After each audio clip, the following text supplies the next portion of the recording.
Hello and welcome back to my channel, Boozy Bookish Thoughts. I'm Justine, or Jay if you prefer, and welcome to my new video.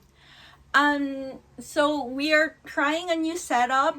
I didn't get a new tripod. I am trying to use the built-in holder of a camera in my light. So hopefully this is better. Hopefully it doesn't drop my phone. I know it just looked like it was changing the angles of my phone of my shoot, but it would actually also drop my phone, and my phone has been dropped way too many times and I can't afford a new one, so we need to try something new. Also, I like it. You can see more of me. You can see my little setup here. So this is my ever faithful water jug, and this is the wine we are drinking tonight, or today, whenever you're watching this video. We are still doing the San Valley Carmenere, but this is not the same bottle I was drinking last week. Like I said, I had a second bottle of that. I had finished that I think Friday last week, and then I opened this up on Saturday. So let's pour a glass, and today we'll be doing the currently reading Booktag. So I first saw this tag on MJ's Reading This Life. She was tagged in this tag by, I forget who, but apparently this is an old tag that's being resurrected, and she got tagged, and I saw it, and I really wanted to do it myself. And a lot of these things that we talk about here are related to a video I'm building up to as well. So I'm kind of doing this in preparation for the video I'm building up to, and I want to connect the two of them together. So for now, here's our wine, and we will start. If you see me looking down here, these are where the questions are. So there are 11 questions. That includes the tag at the end. So that's 10 questions plus the tag. And so let's start. So the first question is, how many books do you usually read at once? Now, this is funny because if I were left to my own devices, I would read dozens. I have an entire video dedicated to all the books I started but never finished. And it was a problem because I officially would never DNF anything. I would just say that I would get back to it eventually, but then I would start a new book before getting back to it.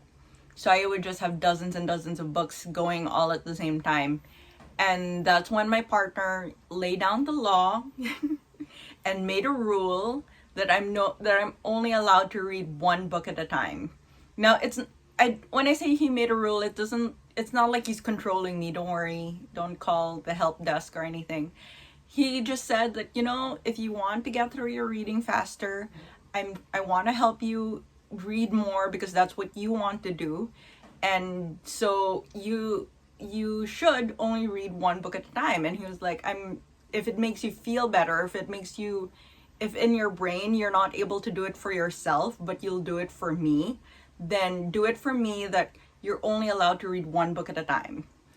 And it really does help. It really does help me focus on the books. I still don't read as much as he does, or as much as some other YouTubers, but I'm definitely reading more than when I was jumping from book to book. There is a caveat though. So he instituted that rule before I got into audiobooks. And then I got into audiobooks and I was like, hey, I really like listening to audiobooks. They're a great option for when I'm feeling less focused, I'm having a bad mental health day.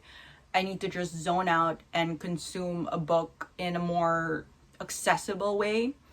And he was like, okay, so you can have one audiobook and I was like, can I have one audiobook and one book, other like print book going on at the same time? And he was like, yeah, that's fine. The goal is for you to read more and make reading more accessible for you. But I do try to not read more. I'm only allowed to start a new audiobook once I've finished my current print book, because otherwise I would just like zone out and listen to audiobooks all day.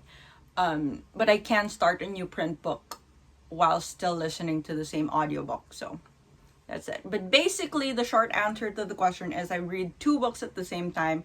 One print book, when I say print book, but that means like either hard copy or ebook.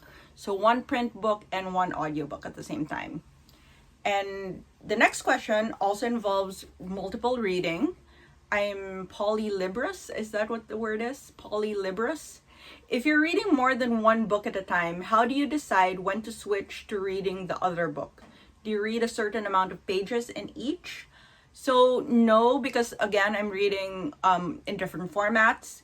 Normally, I try to read every day. I try to make it a habit to read every day. The print book, and then the audiobook is just there for me when I need when I want to consume books in a more accessible way. Obviously, I do get sucked into the book as well, and so I will listen to it for fun. But I do try to save it for days where my brain isn't cooperating, but I do really want to read. So that's kind of how I decide which book I read for which. Also, the fact that I don't start a new audiobook without starting a new print book plays into this, because that means I tend to like save my audiobook until I'm close to the end of my print book, so that I try to finish both around the same time. I realize I haven't drunk this yet. It mellows out a lot if it's been left open. So this was opened, I'm shooting this on Monday. This was opened around Saturday, so it's mellowed out a lot. It is a screw top, but it's still mellowed out a lot. It's still good. The next book is, do you ever switch bookmarks while you're partway through a book? I don't use bookmarks because I read mostly ebooks now, or audiobooks as the case may be. But even when I read print books, like hard copy books, I didn't use bookmarks. I just kind of remembered the page number or vaguely what was happening in the book and would flip to the correct page. Where do you keep the book you're currently reading? I keep it with me. Because I read ebooks mostly or audiobooks, they're always on my phone or on my Kindle. So it's very easy for me to bring around. But I do work from home, so I'm home like 90% of the time. So it's not like the book goes traveling, but the few times that I do go out, the book definitely comes with me. Number 5, what time of day do you spend the most time reading? I usually read at night after dinner, so my work schedule is a bit weird. I have flexible work hours. And so my day is a bit unorganized, but I think that's also just an effect of the ADHD. But it works for me. So I will usually have an early dinner, and then spend at least 30 minutes reading, up to an hour if I can sustain that. So usually it's after dinner and before I resume working. Number 6, how long do you typically read in one go? That depends again on the ADHD or the autism. Depends on which you want to pick. But if I'm in the right mood, I have like gone through a book in a couple hours. I can sit and read for hours and not notice it if I'm in the right mood. If I have the right stimuli.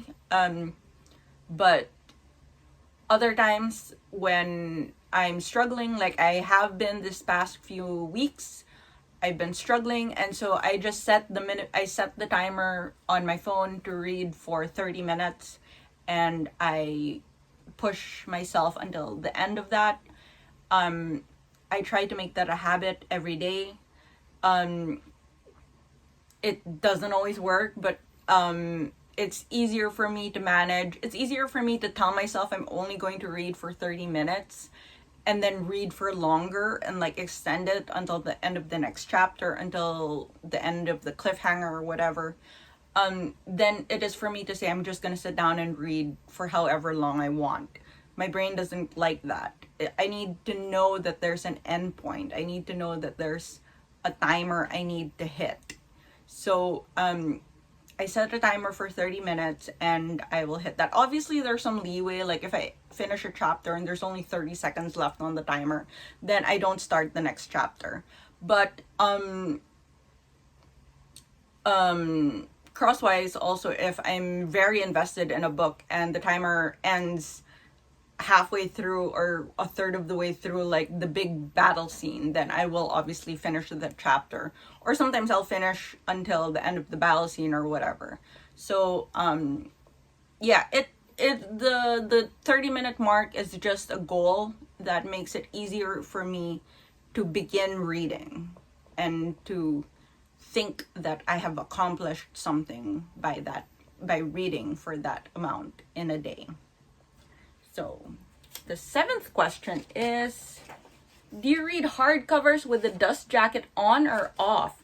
Now, like I've mentioned several times already, I'm an ebook reader, and I can't even remember the last time I read. Actually, I do. I brought it with me. This is the most recent hardcover that I purchased, and I think it's the most recent hardcover that I read. Isn't it gorgeous? Look at those. Look at that. And it's beautiful. It's even signed. It's gorgeous. I didn't like the story that much though, but it is gorgeous and it was lovely. But obviously it didn't have a dust jacket. At least I don't think it did. At least, I mean, if it has this little sticker thing and it's very pretty and it has the things inside, but I don't remember it having a dust jacket unless I lost it. But even the price sticker is here on the hardcover itself. So no, I don't recall this having a dust jacket. But trying to think back to my habits prior to this, the books that I distinctly remember reading in hardcover were from a particular wizarding series that is no longer named. And I do remember reading those without the dust jacket on. They annoyed me because they slipped and would fall while I was reading them. And if I recall right, we have since lost the dust jackets because I think they're in my nephew's room now and they don't have their dust jackets on. And that was maybe 20 years ago when they were bought. So I don't know where the dust jackets are. I guess if I had like a really pretty book with a very pretty dust jacket, I would try and keep it intact. But no, I removed dust jackets and I'm not actually that careful with them. Oh my, this I knew this was coming because I saw it in MJ's video, but I still read it and I'm like, So the question is, which position do you mainly use to read? Let's drink some wine before answering that. Joking aside, I do read in bed, so I do lie down or am like reclined when I'm reading. Like half up, half down, like with pillows behind my back. But I do notice that like if something tense is happening, I will sit up straight and be like,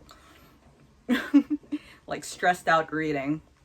So, yes, mostly reclined, but during tense parts, I sit up. Do you take the book you're currently reading with you everywhere you go? Yes and no. I mean, like I said, I don't leave the house that often ever since I started working from home.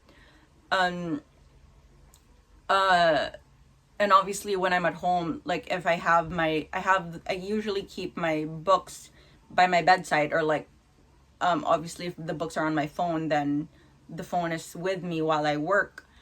But like if I'm moving from my bedroom or my office to, not my office, it's like my little desk area, from my little desk area to the kitchen to grab coffee and stuff, I obviously don't take my book with me because I know I'm not going to be reading. But moving within the household, I don't always take it with me, unless you count the fact that I take my phone most of where I go. But when I do leave the house, about like 95% of the time, I will have my book with me just in case I get a chance to read. So mostly yes, but also mostly no. Anyway.